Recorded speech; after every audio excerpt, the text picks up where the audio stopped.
Welcome to MATLAB.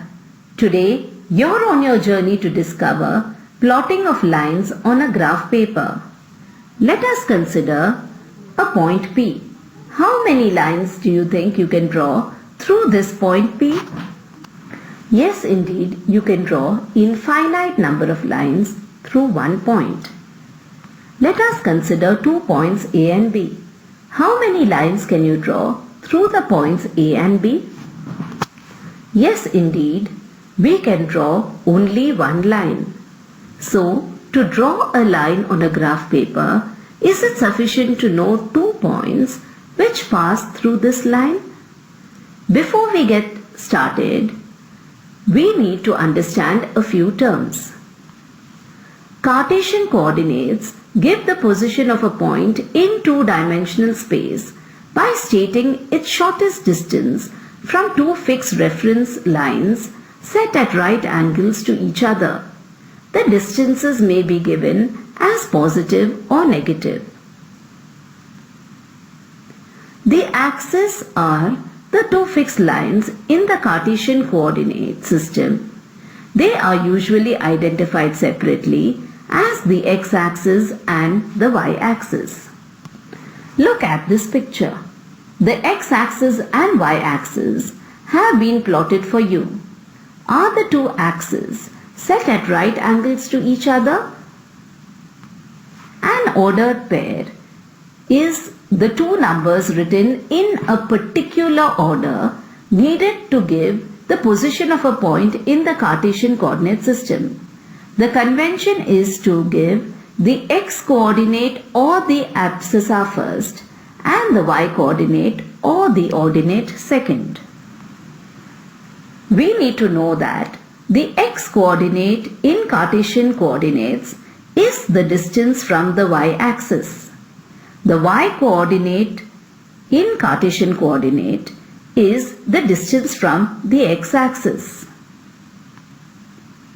The origin in the Cartesian coordinate system is the point where the two axes cross. It is denoted by the letter O. Right here, let me mark it for you. The coordinates of O is 0, 0. How do we plot a point P 2, 3? The x-coordinate of P is 2. That is, P moves 2 units to the right of the y-axis. So right here, P has moved 2 units to the right. The y-coordinate is 3. So P moves 3 units from the x-axis. So right here I have the point P 2, 3. How do we plot the point A -4, 0? The x-coordinate of A is -4. So A moves 4 units to the left of the y-axis. Its y-coordinate is 0, therefore it stays on the x-axis. So any point with y-coordinate 0 lies on the x-axis itself. How do we plot B 0, -3? The x-coordinate of B is 0, that is, it does not move from the y-axis. Its y-coordinate is -3, that is, it moves 3 units below the x-axis. Therefore, B lies on the y-axis itself. Any point on the y-axis has its x-coordinate 0. So, to graph any line, is it sufficient for me to find the point where this line cuts the x-axis and the y-axis? Let us consider the line 3x plus 2y equal to 6. How do we graph this line? To find where this line cuts the x-axis, put y equal to 0. So we have 3x plus 2 into 0 is equal to 6, or 3x is equal to 6, or x is equal to 2. So the point A 2, 0 lies on this line. So right here we can mark the point A 2, 0. To find where this line cuts the y-axis, put x is equal to 0. So we have 3 into 0 plus 2y is equal to 6, or 2y is equal to 6, y is equal to 3. So the point B, 0, 3 lies on this line. So let us mark the point B, 0, 3. Can you draw this line?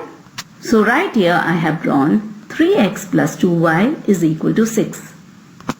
Let us look at this equation again. 3x plus 2y is equal to 6.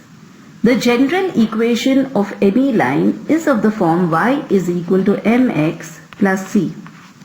So y is the subject of the formula. Can we make y the subject of the formula in this equation? So we can say that 2y is minus 3x plus 6, or y is equal to minus 3 by 2x plus 6 by 2, which is nothing but y is equal to minus 3 by 2x plus 3. Now x is called the independent variable and y is called the dependent variable, as its value depends on the values of x. For different values of x, you can find the corresponding value of y and draw the line.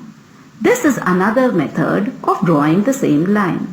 Have fun plotting lines on a graph paper.